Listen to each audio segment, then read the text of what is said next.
According to military sources, the United States Air Force completely destroyed a defense system worth $4 billion provided by Russia and China to the Maduro regime in Venezuela in just a few hours. This has left many wondering how they pulled off this operation. Could it be true that U.S. forces deployed some top-secret advanced sonic weapon? The airstrike campaign kicked off in mid-November of 2025, when a U.S. Rivet electronic surveillance aircraft started operating off the coast of Venezuela, escorted by several F/A-18 Super Hornet fighter jets just a few miles from the capital, Caracas. But why did they do this? Was it just a waste of fuel? Actually, they were building what's called a pre-attack electronic map. Their radar systems pinpointed the exact locations of Maduro's command and control nodes. A leaked map from the Venezuelan Integrated Aerospace Defense Command shows images of the country's air defense bubbles.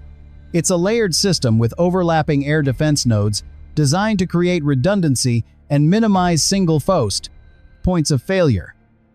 However, the leaked documents also reveal a major vulnerability in Maduro's forces: a lack of low-altitude radar detection capability, a gap the U.S. forces intended to exploit to the fullest. From these reconnaissance operations, U.S. aircraft knew they were flying straight into a defense system supplied by Russia, China, and Iran. On paper, Venezuela possesses significant ground-based air defense capabilities, but U.S. military planners understood they didn't need to physically destroy everything, just disable the enemy's ability to coordinate. With that in mind, at 2 in the morning on January 3, 2026, the U.S. Air Force and Navy deployed F-35, F-18 Growler, and F-22 Raptor fighters from bases in Puerto Rico, the Dominican Republic, and carrier ships in the Caribbean. The air combat orders provided 150 pilots with routes, targets, and attack package details. The first thing the Growler aircraft did was use their sensor and jamming systems to detect hostile radar signals and neutralize them with targeted electronic attacks. Then, they launched AGM-88 missiles, a type of missile designed to hunt down enemy air defense systems. Evidence videos show Maduro's security forces firing missiles at U.S. aircraft, inadvertently exposing their positions and leading to their destruction. Next, they fired AGM-154 missiles, a long-range strike munition allowing them to attack from a safe distance of over 62 miles. Precision strikes destroyed 2 Russian-supplied Buk command centers. Once one of these control nodes was taken out, the effectiveness of the linked launchers immediately dropped. Missile debris was later recovered from the scene and posted online. These targets were physically attacked and destroyed because their mid-range capabilities posed the greatest threat to helicopters.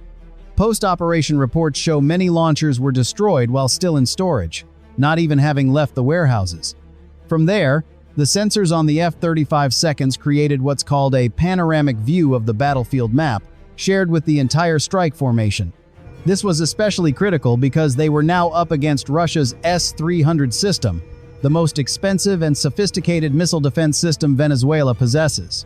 According to RAND's analysis of Russia's S-400 system in Ukraine, its interception rate against Western missiles is around 90% thanks to recent upgrades. Ukraine's S-300 system has also proven effective at intercepting enemy aircraft. So, why did it fail so miserably in Venezuela? There are several reasons. In Venezuela, the Russian-supplied S-300 launchers weren't even activated or linked to Chinese or Russian radar networks, thanks to the U.S. Growler aircraft equipped with AN/ALQ-99 electronic attack gear under their wings. This gear emits high-powered noise into enemy radar, like a strong static interference on a radio, drowning out all other signals and overloading the radar with noise. It's like shouting into a megaphone so no one can hear anyone else. This jamming rendered the S-300 systems useless, and operators even refused to turn them on for fear of becoming targets for destruction. Notably, U.S. forces were later ordered not to physically destroy the S-300 systems, perhaps due to strategic logic of leaving room for future escalation. If you destroy something, you can't threaten to destroy it again as a deterrent. On top of that, the unique terrain of the area further weakened these systems. Russian air defenses are optimized for flat, open terrain like in Europe. But Venezuela has a mountainous coastline with high peaks and valleys, a nightmare for these systems. By planning the right vectors, U.S. aircraft flying low could exploit radar blind spots. Russian and Cuban operatives were deployed to help maintain these air defense systems. Russian state media, TASS, reported that Ivan Pavlov, a Russian working in Caracas, said the warning systems didn't work. Ivan said, "The alarm sirens didn't sound. The air defense systems seem to be active in some places, but it's uncertain." The TV stayed silent. Part of the reason these systems didn't engage U.S. forces is the political fallout of firing in a top-down authoritarian regime. When power is concentrated in the hands of a few in the military, regular soldiers often wait longer for orders instead of acting independently, fearing retribution later. Venezuela also has hundreds of Soviet-style 40mm anti-aircraft guns, 44 Pechora 2M systems, and 5,000 shoulder-launched Igla missiles. So why did they all fail? The complete lack of air defense activity from these systems is striking. Even when Iran's nuclear facilities were attacked, they still fired anti-aircraft guns into the sky to show resistance, even if they couldn't reach the aircraft. This suggests there may have been no will to fight. The CIA has, for decades, compiled reports assessing the fighting will of Venezuela's military, an intangible factor you can't quantify. You can't count how many soldiers are motivated, but many forces seemed unwilling to fight for Maduro. Some speculate that part of the Venezuelan military was ordered to stand down before the attack, while others weren't. One reason the resistance forces gave up was the overwhelming firepower. U.S. forces made it feel like they were everywhere at once. A notable point is that, for the first time in history, the U.S. widely used kamikaze drones in combat. According to the War Zone, analysis of multiple ground combat footage from Venezuela reveals the distinctive whining sound of these guided munitions, different from the sound of mortars or missiles. It's like a lawnmower of death overhead.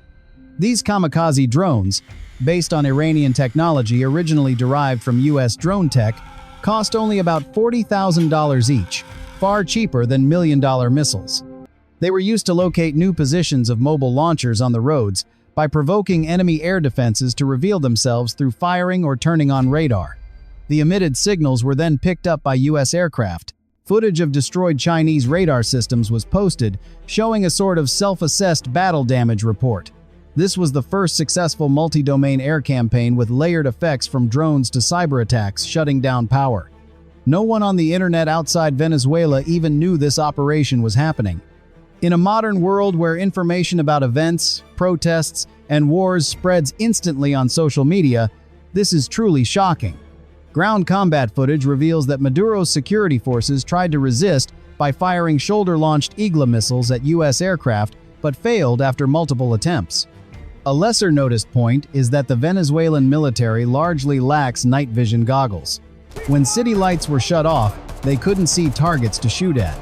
These weapons aren't equipped with standard night vision or thermal scopes, and they're rarely fitted with such gear. Even if just a few hundred systems were effectively deployed, they'd still pose a threat to helicopters, showing how caught off guard Maduro's forces were. Countermeasures also helped, with AN/ALQ-184, equipment mounted on some aircraft acting like a protective bubble, breaking missile target locks.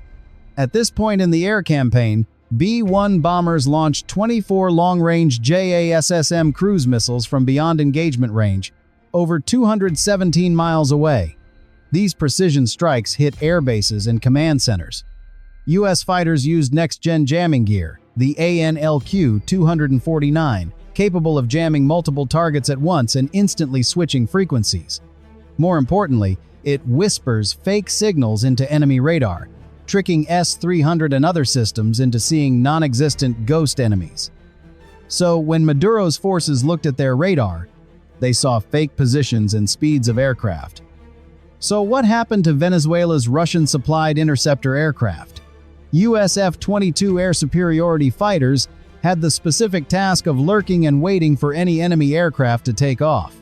But according to information from defected Venezuelan armed forces officers, the maintenance of their air defense systems and aircraft was extremely poor, with combat readiness rates far lower than on paper. Intelligence from US war planners showed the readiness rate of these systems was only 40%. Venezuelan air bases were neutralized by drone and missile strikes.